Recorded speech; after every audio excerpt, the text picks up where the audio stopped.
Hare Krishna, thank you for joining this morning. I thought everybody's going to be overslept with all the pakoras and samosas last night. Happy Diwali, happy Govardhan Puja today. Such wonderful festivities going on. Thank you for joining Srimad Bhagavatam class this morning. And we'll continue as we were last time, just going to continue from there. As you remember, that about Rudra, who came out from between the eyebrows of Lord Brahma, when Brahmaji were very angry with the Kumaras, although he didn't want to be angry, but he just, because he was in mode of passion, he ultimately came. And then Rudra was asked to generate progeny, which were actually destructive. And now Brahmaji is creating other sons who can generate progeny or produce progeny that is more conducive to his requirements. So Brahmaji, who was empowered by the Supreme Personality of Godhead, thought of generating living entities and begot 10 sons now for the extension of generations. Lord Brahma is also known as the generator. So now it was time to give the living entities the opportunity to take birth and fulfill their pending desires and also get the good and bad reactions of their previous karma. So there was these 10 sons: Marichi, Atri, Angira, Pulastya, Pulaha, Kratu, Brigu, Vashisht, Daksh, and the 10th son, Narad, were thus born. Now, out of these 10, 7 are the rishis who are current rishis: Atri, Angiras, Pulaha, Pulastya, Kratu, Marichi, and Vashisht. And a lot of the generations are coming from these rishis. Like we are part of the Vashisht, as I mentioned before. So we come from there. The whole process of the creation, maintenance, and dissolution of the cosmic manifestation is meant to give the conditioned souls a chance to go back home. So Krishna creates all this for us to give us another opportunity. How many chances will he give us? He has given us endless millions and billions of chances. And then he, he's the most forgiving father. Then he gives another chance. They say Brahmins give somebody 3 chances, 3 opportunities, and then they will revolt. And most of us probably give somebody 1 chance, they mess up, then we don't take a chance with them again. And Brahmins take 3, are meant to take 3 anyway. They give 3 opportunities, but the Lord himself gives unlimited opportunities for us to reform. Brahma created Rudra to help him in his creative endeavor. But from the very beginning, Rudra began to devour the whole creation. And thus he had to be stopped from such devastating activities. So Brahma therefore created another set of good children who were mostly in favor of worldly fruitive activities. He knew very well, however, that without devotional service to the Lord, there is hardly any benefit for the conditioned souls. And therefore he at last created his birthday son, Narad. So alongside his sons who were in favor of fruitive activity, which was necessary, he also created Narad, because you can't just have fruitive activity, because this creation is for us to go back home. So if you just keep creating the living entities are coming into this universe, they've been created, but then what about going back home? They need something that can guide them back home as well. So Lord Brahma created Narad for that purpose, who is the supreme spiritual master of the transcendentalists. Without devotional service to the Lord, one cannot make progress in any department of activity. Although the path of devotional service is always independent of anything material. Only the transcendental loving service of the Lord can deliver the real goal of life. And thus the service rendered by Shriman Narad Muni is the highest among all the sons of Brahma, because Narad Ji is not just doing service, his own sadhana, he's helping other entities how to go back home, which is also our duty. We have our own sadhana that we do every day. At the same time, we should be helping other entities to go back home. We don't go back alone. We take people with us, liberate other entities as well. That is the highest goal. So let's do a quick prayer. Om Namo Bhagavate Vasudevaya. Om Namo Bhagavate Vasudevaya. Om Namo Bhagavate Vasudevaya. Mukham Kuroti Vachalam Pangum Langyate Gring Yat Kirpata Mande Shri Guru Dev Taranam Pramanandamatmam Shri Chaitanya Ishwaram Hari Om Tassat Narayan Namaskritya Naram Chaiva Narotamam Devim Saraswatim Vyasam Tato Jayam Udiriyat Nasta Presha Avadareshu Nityam Bhagavad Sevya Bhagavati Uttam Shloke Bhakti Bhavati Neshtiki. Hare Krishna. So Narad was born from the deliberation of Brahma, which is the best part of the body. Vashisht was born from his breathing, Daksh from a thumb, Bhrigu from his touch, and Kratu from his hand.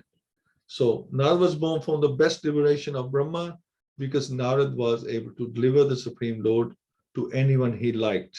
Srila Prabhupada mentions, the Supreme Personality of Godhead cannot be realized by any amount of Vedic knowledge or by any number of penances. But a pure devotee of the Lord, Narad, can deliver the Supreme Lord by his goodwill.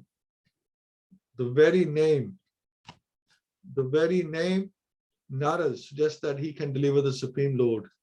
Nar means the Supreme Lord, and Da means one who can deliver. So his name is Narad.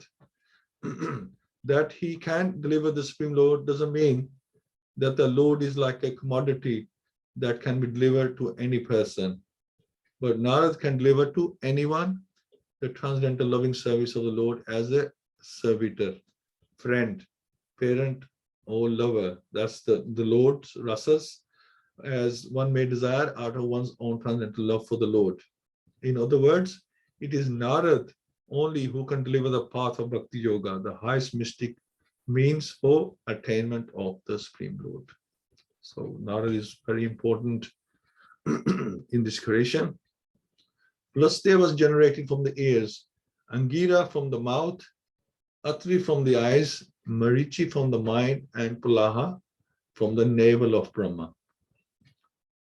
So religion was manifested from the, so Brahma just created these 10 rishis, and then other things are required.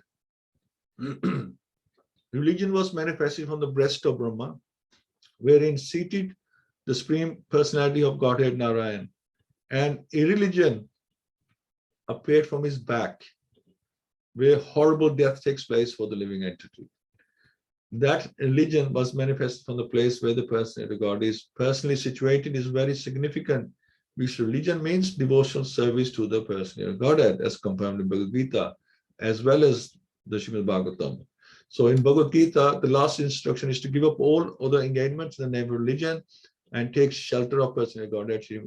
And Srimad Bhagavatam also confirms that the highest perfection of religion is that which leads to the devotional service of the Lord, unmotivated and unhampered by material impediments. So religion in its perfect form is the devotional service of the Lord. And religion is just the opposite.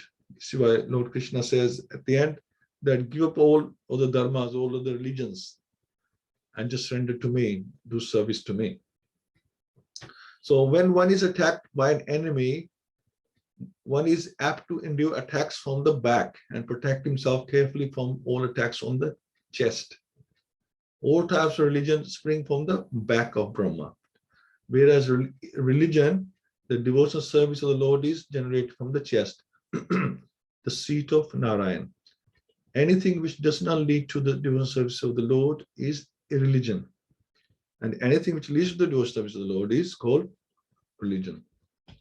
And then lust and desire became manifested from the heart of Brahma, anger from between his eyebrows, greed from between his lips, the power of speaking from his mouth. So conditioned soul is under the influence of mental speculation. However great one may be in the estimation of mundane education and learning, he cannot be free from the influence of psychic activities. Therefore, it is very difficult to give up lust and the desires for low activities until one is in line of devotional service to the Lord. When one is frustrated in lust and low desires, anger is generated from the mind and expressed between the eyebrows.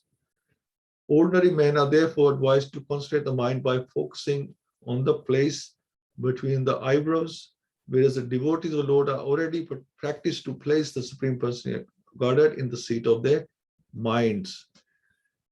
The theory of becoming desireless is untenable because the mind cannot be desireless. So Srila Prabhupada is talking about meditation, just clearing your mind, emptying your mind. But Prabhupada said it's not possible to empty your mind because you will be thinking about something.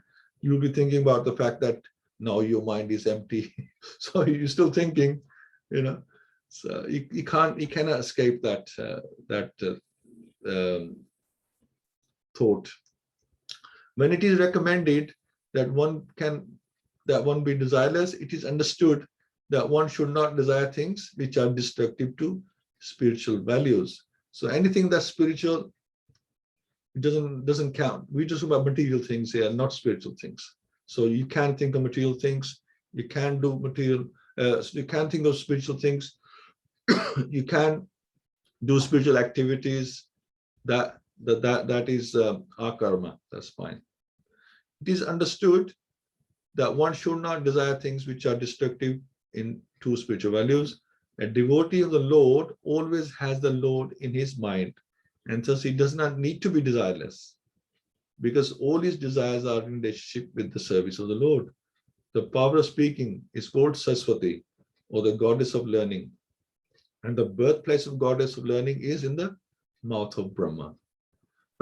Even if a man is endowed with the favor of the gods of learning, it is quite possible for his heart to be full of lust and material desires and his eyebrows to display symptoms of anger.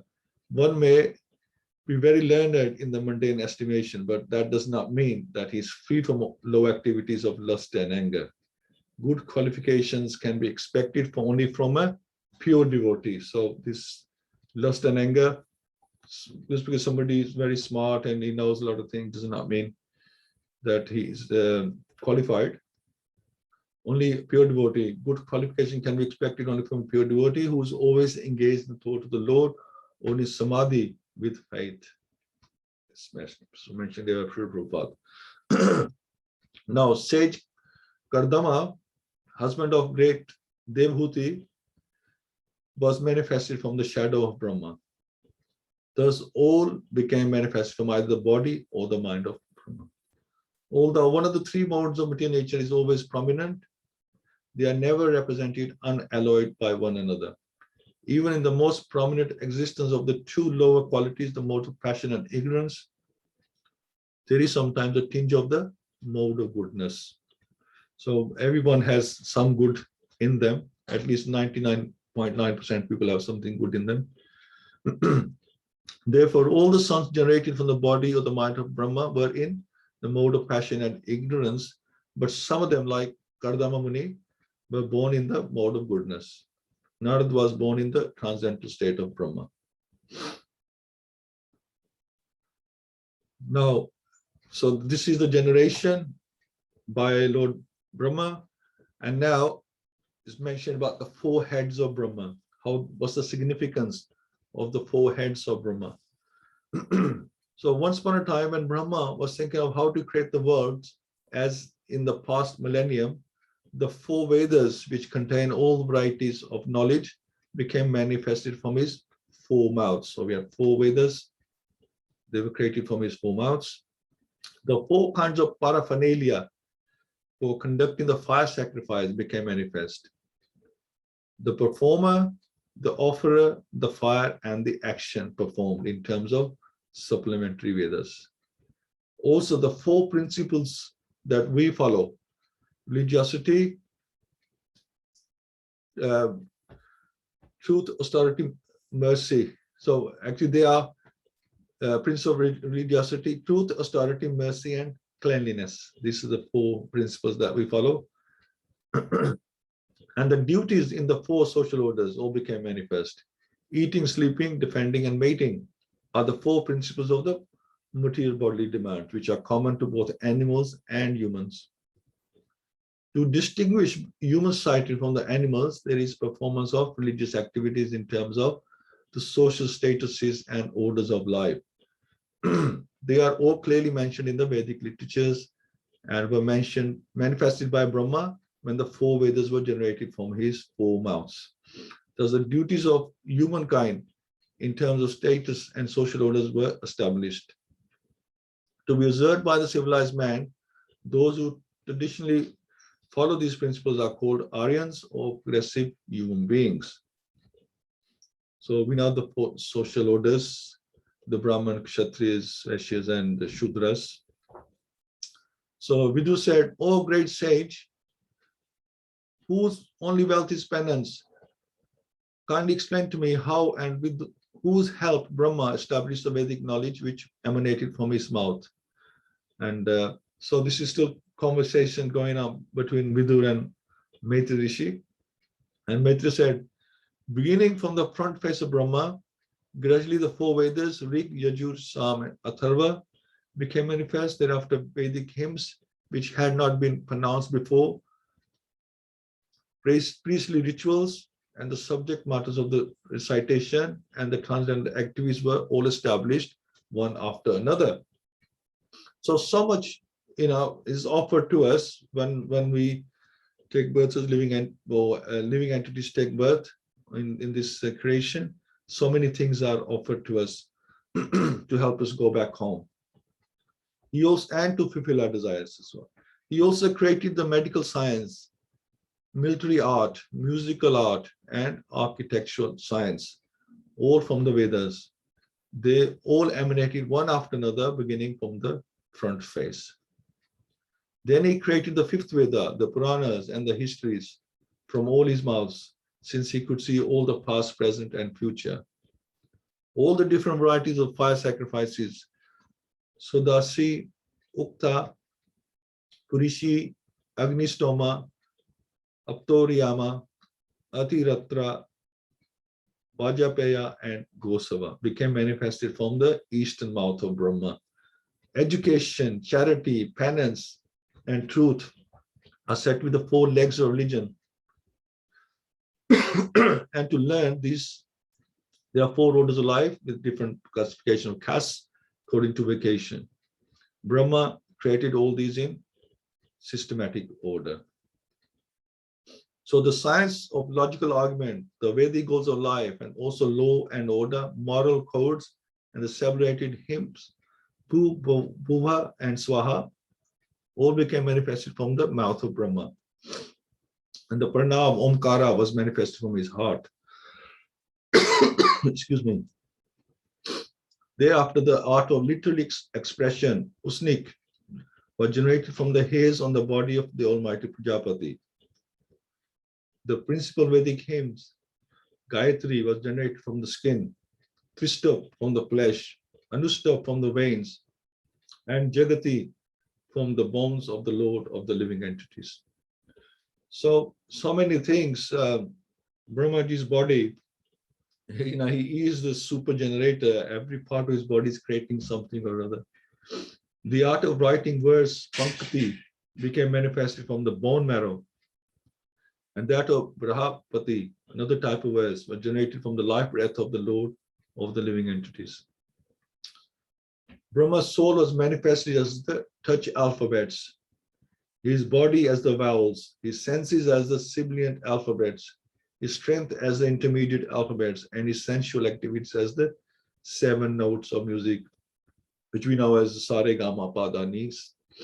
And all these sound vibrations were originally called Shabad Brahma, or spiritual sound. It is said, therefore, that Brahma was created in the Mahakalpa as the incarnation of spiritual sound. So Brahmaji's body is made of spiritual sound, basically. The Vedas are spiritual sound, and therefore there is no need of material interpretation for the sound vibration of the Vedic literature. And as we know that at one time, Vedas were recited in the air, they passed on through sound. The Vedas should be vibrated as they are, although they are symbolically represented with letters which are known to us materially. In the ultimate issue, there is nothing material because everything has its origin in the spiritual world. The material manifestation is therefore called illusion in the proper sense of the term. For those who are realized souls, there is nothing but spirit. So material is temporary, spirit is permanent. Brahma is the personal representation of the Supreme Personality of Godhead as the source of transcendental sound, and is therefore above the conception of manifested and unmanifested. Brahma is the complete form of the absolute truth and is invested with multifarious energies. So when we read all this, we realize how important Lord Brahma is, what an important task he has for us. And we have to thank him, because Brahma is a designation.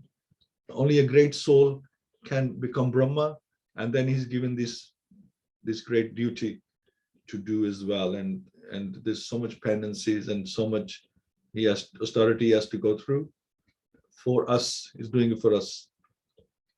So the post of Brahma is the highest responsible post within the universe, and it is offered to the most perfect personality of the universe, right?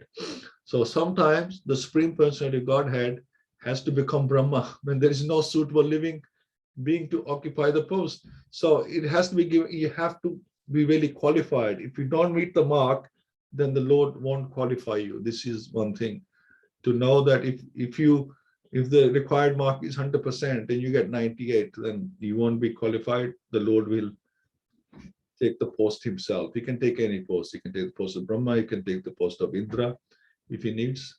It's not a problem for the Lord. In the material world, Brahma is the complete representation of the Supreme Personality of Godhead, and transcendental sound, pranav, comes from him.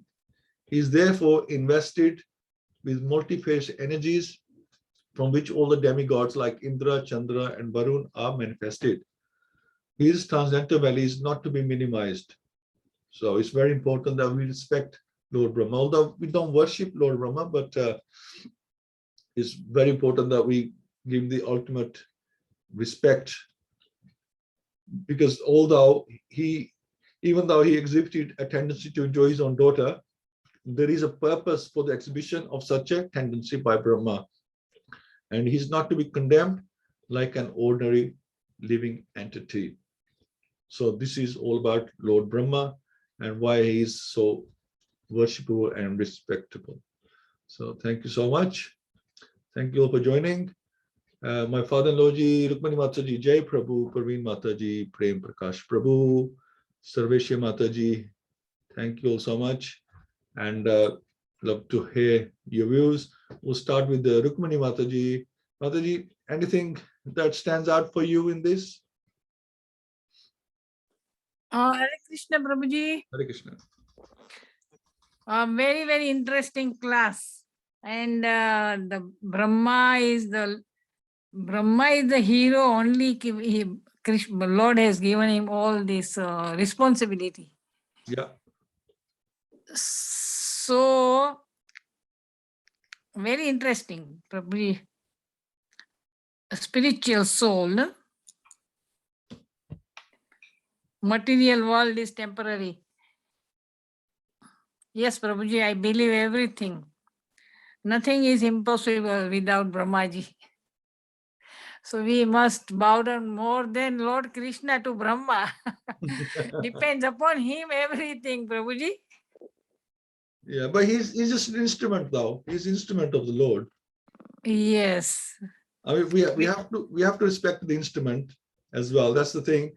And the instrument has to be in top condition, has to be, has to meet the mark to be used as the instrument. Otherwise, the Lord can become the instrument himself. This is what he's saying, that if there's nobody else qualified, you have to be qualified. If you're not qualified, then God, he can be anything. I mean, he is everything anyway. We just living entities. We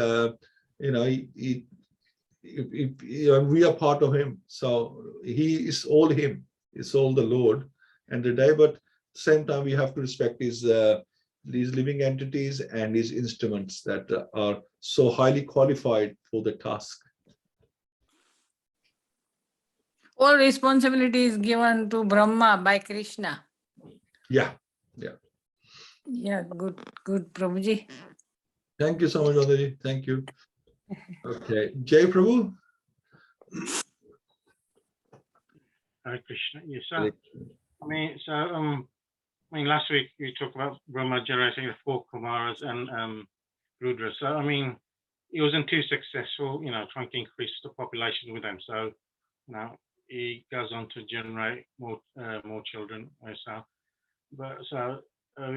talk about the 4 heads of Brahma as well, and rules of mankind. So everything comes in 4s. And so, last week you talked about topic of anger. This week I think we have the topic of lust in this continuation. So Brahma generates another 10 sons to increase progeny. I think the only one I'm familiar with is Narad Muni. So I think you said seven of them were sages. I don't know where they're.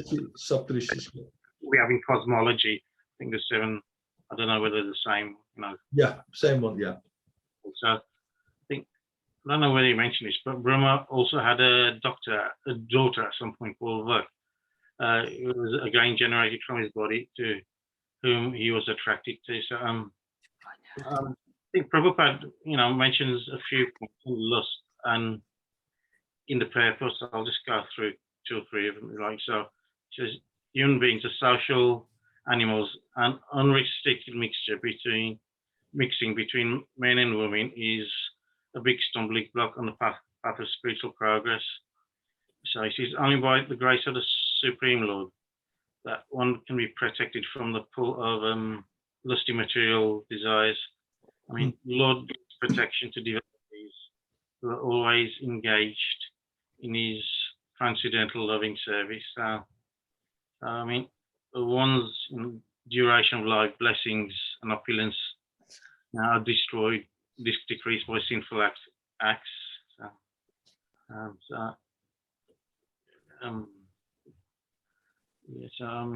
I think Brahma leaves his body or something like that because he's been shamed, and comes again, and I think creates Swayambhu Muni and a male and female. I think Satarupa, something like that. Anyway, so Brahma's other creations. As mentioned, so religion, irreligion, lust, and anger and greed manifested from different parts of the bodies.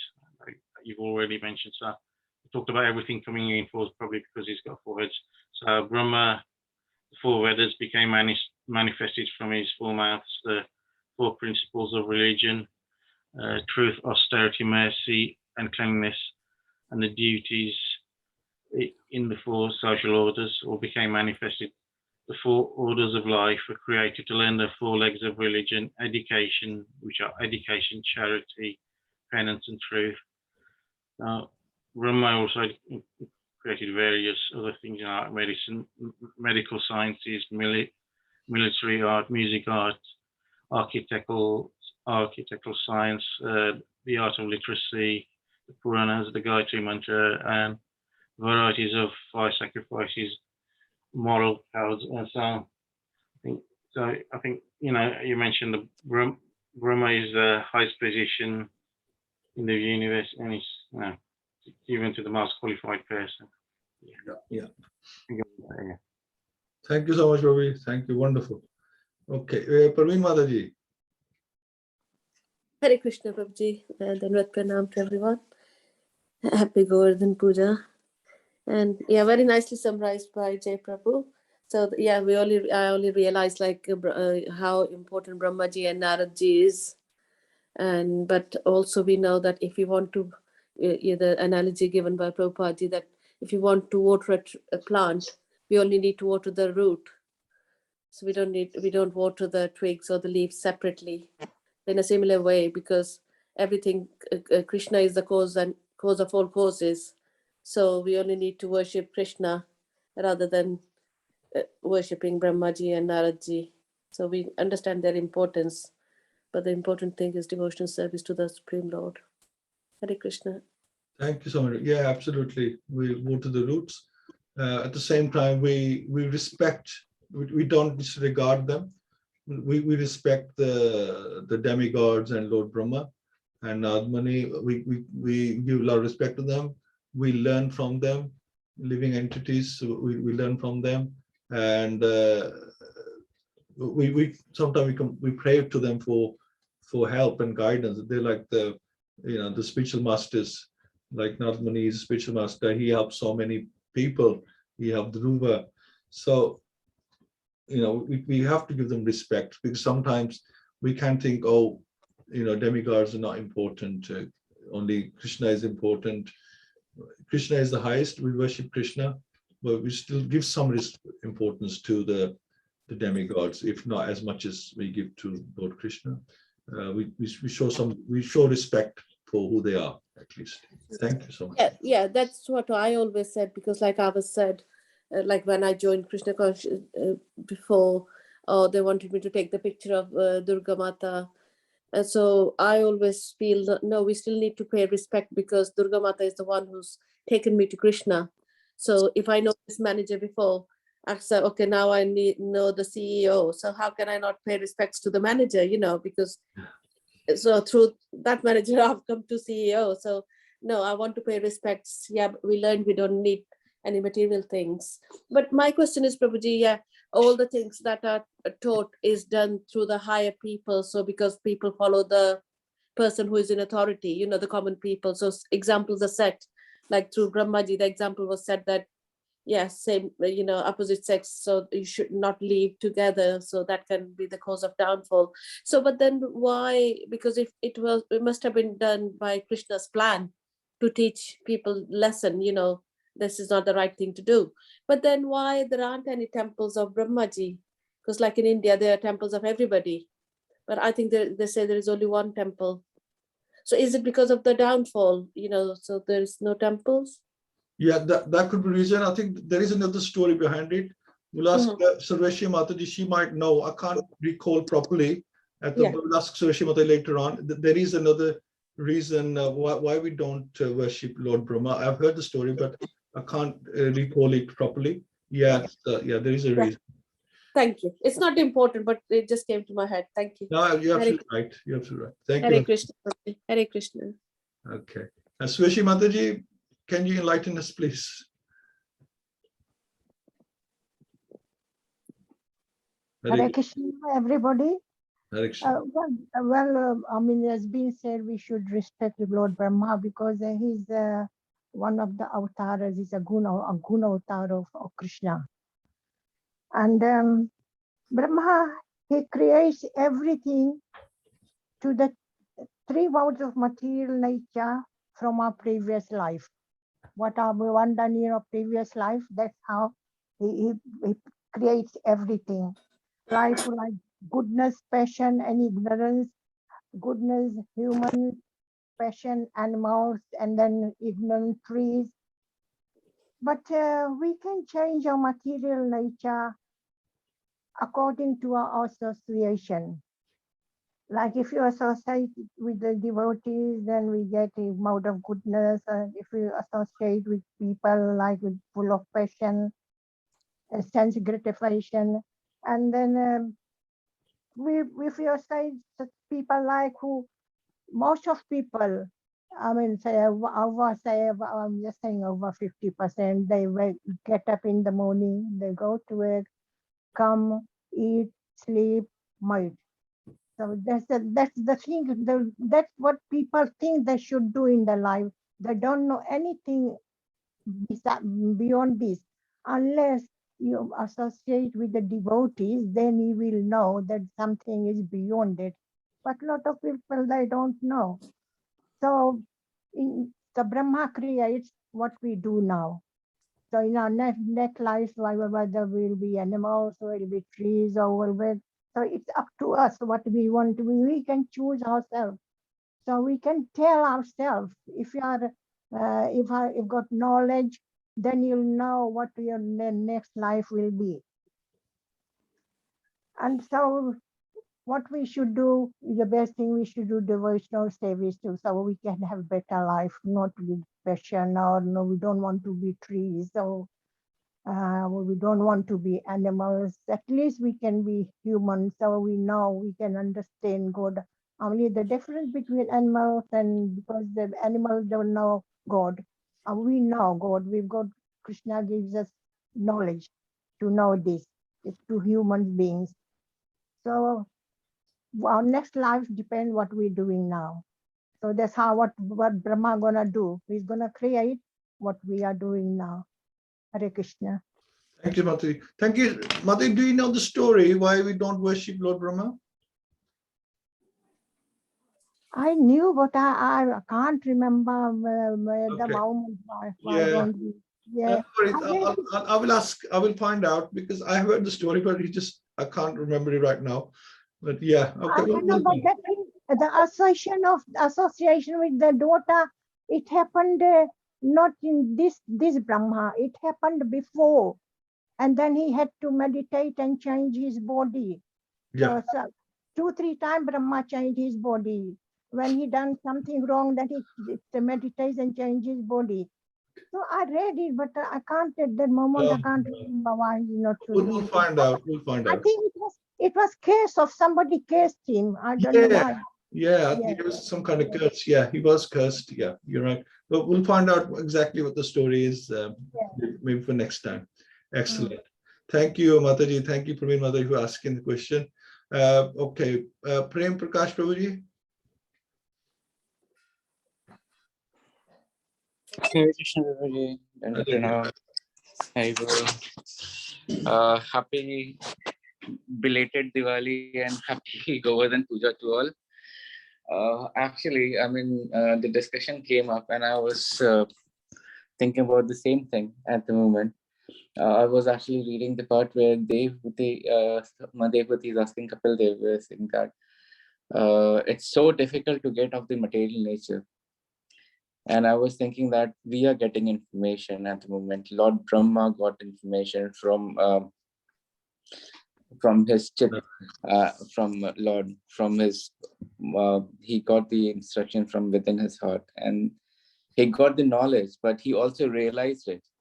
So there are two vast differences between that, the knowledge and the realization and acting upon it.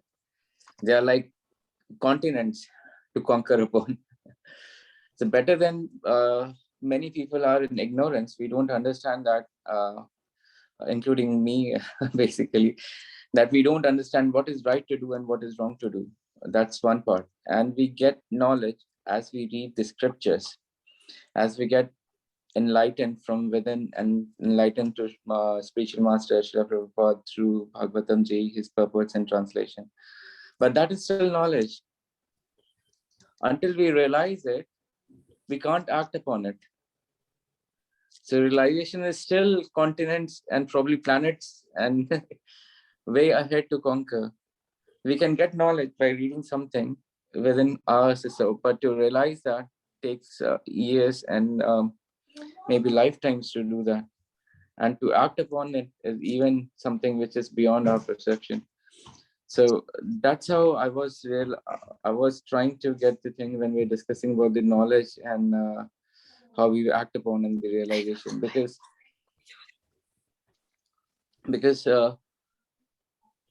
the realization, because the knowledge, as we are getting that how universe works, how Brahmaji is creating, and all this information we are getting, but we still don't have the appreciation for it. We don't really appreciate looking at looking at our conditions, or being conditioned soul. What I mean, being identifying with oneness with the material nature. So we identify ourselves in the material nature, although we can't actually see where the soul is, what soul is doing, how it is entrapped with the 24 elements, mind, subtle elements and everything basically. And then they are trying to act. So Brahmaji is now describing from the beginning how it's been describing Srimad Bhagavatam Gita, how the things are getting manifested, being learned in the scientific way, like physics, chemistry, biology, and appreciating Darwin's theory since childhood. We really have difficulty, although we are reading it, but to realize the text that we are reading at the moment, we do have difficulty. I mean, maybe subtly, but we do have difficulty. We'll always say that, okay, the 9 planets revolving around sun. If somebody says that, okay, sun is revolving around the planetary system, nobody is going to appreciate or actually accept the fact, basically, because those facts are coming from some kind of perception what we have. When we read the literatures, we don't have the perception to actually realize it. So what is the solution? That what we have to do? We have to actually consider that there are higher realms, higher dimensions, which scientists don't have access to. And these higher dimensions are very difficult to understand scientifically, or the current procedures that we have to understand these dimensions. It could be that and it is so well explained basically, is that when we are there and our super soul is there, super soul is sitting in our heart, but it's also explained in Bhagavatam Gita that super soul is reflection of the Supreme Lord sitting in our heart as an energy reflection of him. So it's although far apart, but also very near to us. So this realm is difficult to realize as such when we actually give it a thought. And I was thinking about it. I will never be able to realize until I give a thought or somebody else guide me through. And this Sangha, actually, this is what is that? Supreme Lord is unlimited, and being our own capability, we actually try to understand one part of it. But when we have this Sangha, this kind of Sangha, then everyone tries to understand a bit of it, and then we share across, and then we have a very big understanding of it. And that's where the appreciation come, and the realization expands basically.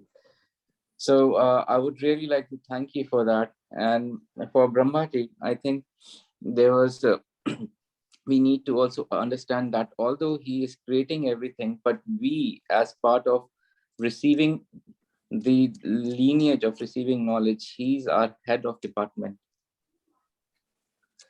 So whether anyone worships Brahmaji or not, but like we worship our Guru Maharaj and then Srila Prabhupada and then our lineage, as we remember our lineage, Srila Gaurkishora Dasa Babaji, and then Srila Bhakti Vinod Thakur, then Srila Jagannath Das Babaji, whatever to the where we go above and above, we actually read Brahmaji. So we need to respect in a Brahmaji in the same manner we do actually respect our Guru Maharaj. And we need to also be very careful. There are acts which says that if we criticize our Guru Maharaj in some times, there could be chances of fall down. So that is the reason when we actually see the incident of Vak as Saraswati Mata, we don't actually criticize that event because there could be further understanding behind it. And since Brahmaji is in mode of passion, although he's creating everything, but he is actually representing mode of passion. That is very important to understand, that his acts will be representing the mode of passion, but he is also representation of or representing the Supreme Personality of Godhead in this material universe. So we can't really, so his acts will be always transcendental and teachings for us. So we need to understand the greater reason behind whatever Brahmaji is doing. The way he's actually demonstrating, it's also a learning for us, not as a part of criticism, but part of appreciation, what he's doing all for us.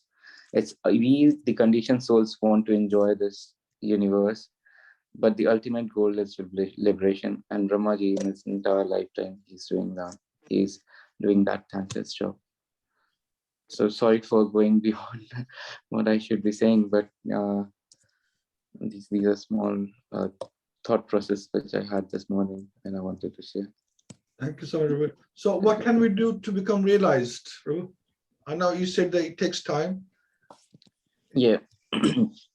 And I was just thinking the same question. The next part I'm going to really read is where Kapil Muni is instructing how to make how to realize ourselves. But my understanding would be that we will all make mistakes when we actually do our things.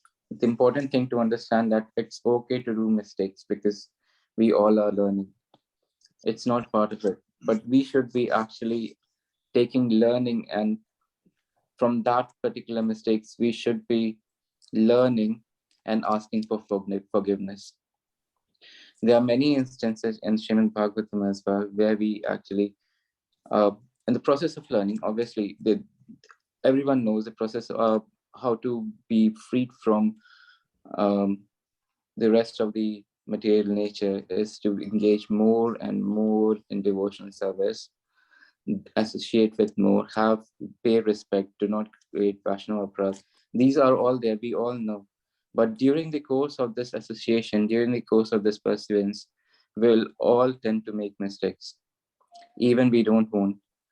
We know that we don't have to make Vaishnava, we don't have to do Vaishnava Aparadhs, but when we are actually surrounded by exalted Vaishnavas or a neophyte Vaishnava, it's not possible to, in current situation, not possible to do a Vaishnava Aparadh. It's simply not possible.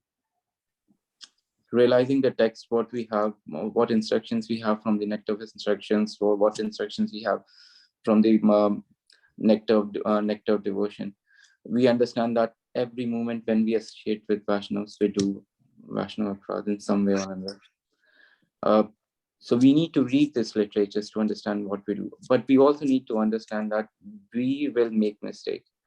We have to ask forgiveness for what mistakes we are making always. And we have to request for the mercy of the Vaishnavas if we are doing mistakes against them, to make sure that our mistakes or whatever are wrong we are doing, basically aparadhs we are doing, are forgiven. The process of anartha nivritti will go through, and as we have more understanding, more mercy of the Lord and Vaishnavas will make through, because we are just the mercy patra, basically. We depends on the mercy.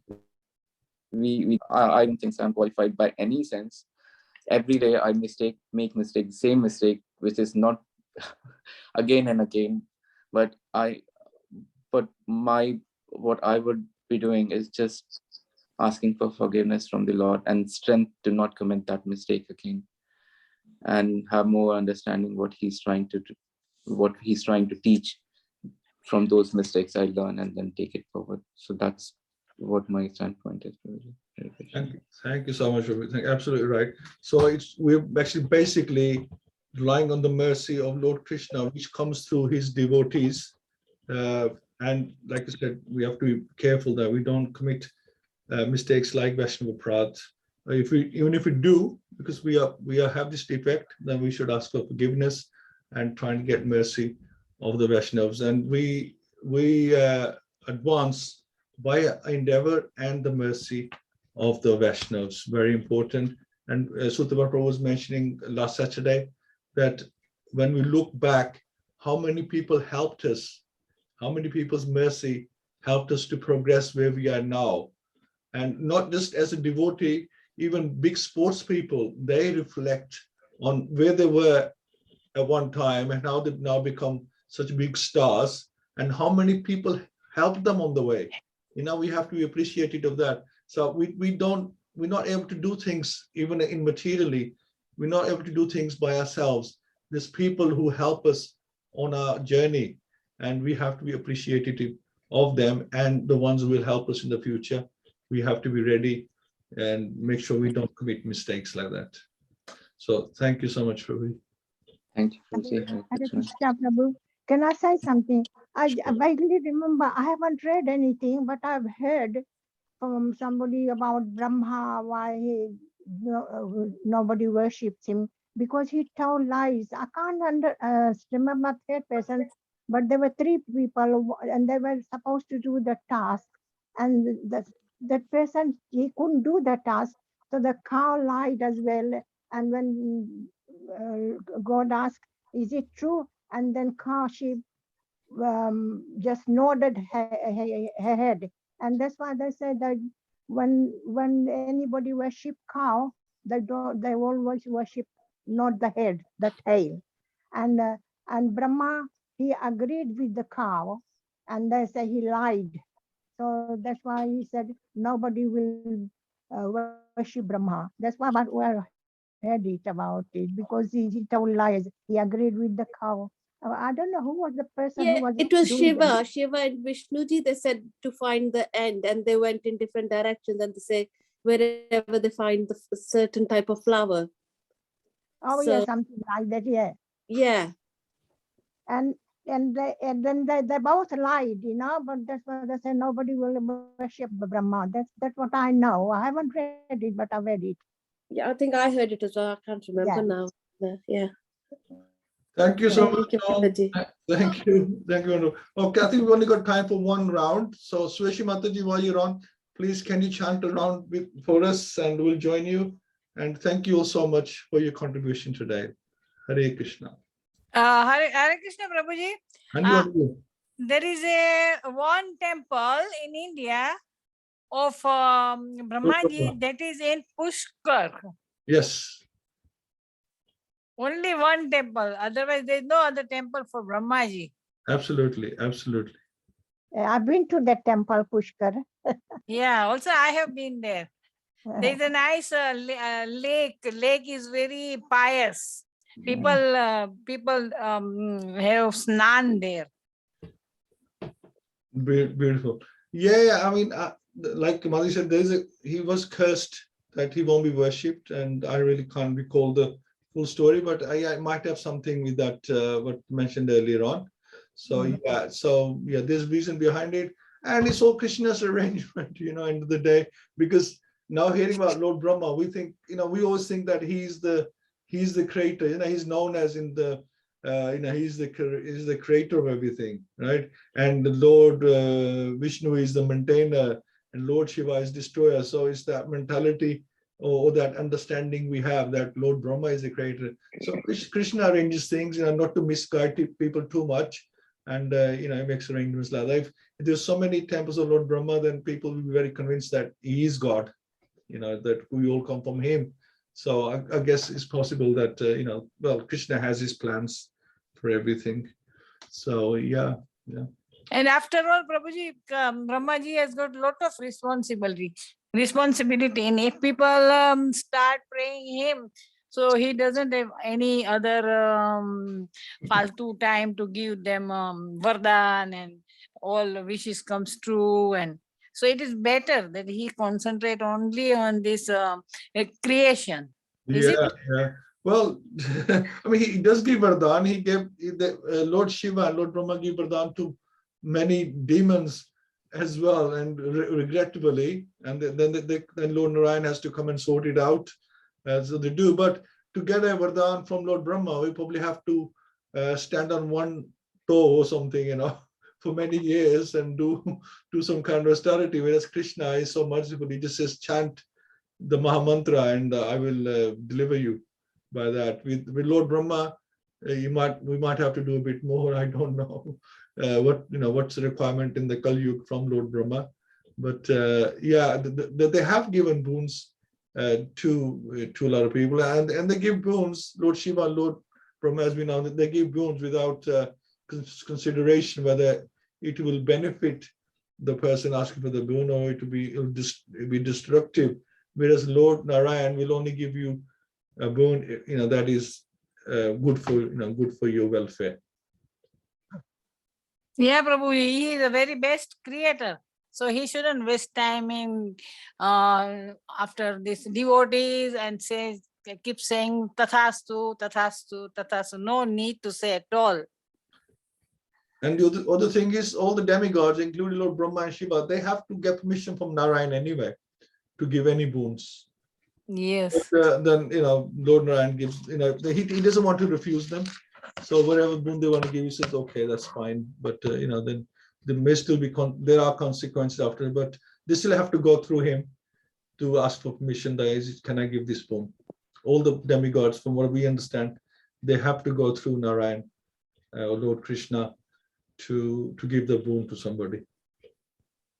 Yes, So Prabhuji, thank you very much. Go to the source. We best to go straight to the boss himself and get the boon from him. Thank you, Prabhuji. Thank you, Mataji. Hare Krishna. Okay, Spashi Mataji, shall we do a quick round, please? Nama Om Vishnu Pandaya Krishna Prasaya Bhutale Srimati Bhakti